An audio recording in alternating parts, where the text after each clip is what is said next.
تخيل معايا ولدي انك جالس قدام اللجنه ديال الشفوي وغادي يطرحوا عليك واحد السؤال اللي كيبان ساهل في الحقيقه. يقولوا لك حدثنا على عصور الشعر العربي وكيفاش ان الشعر تطور.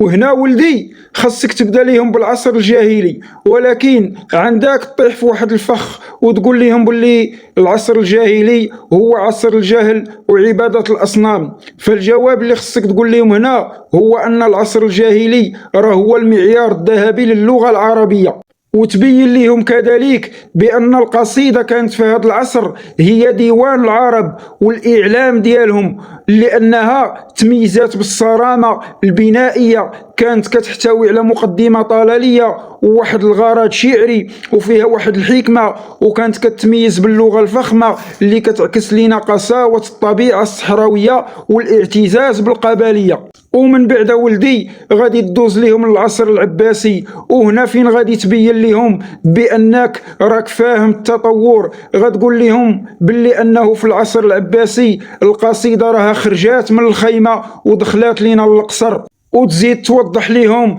بأنه مع التمدن والاختلاط بالأمم الأخرى راه ما بقاش الشاعر كيبكي على الأطلال، ولكن ولا كيوصف لنا القصور والطبيعة، وحتى اللغة ولات أرق وأسهل، وحتى القصيدة كذلك تأثرت بالفلسفة وبالمنطق.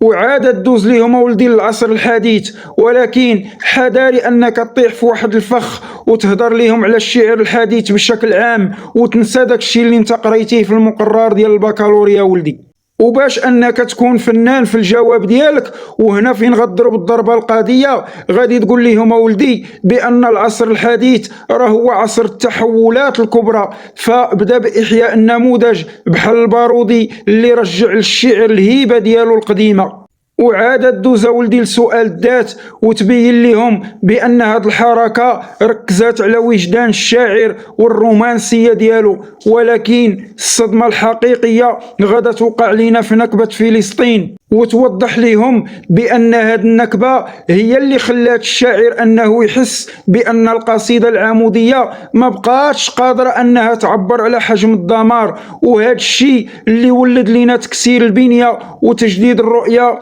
واعتماد نظام التفعيلة أو الأسطر الشعرية.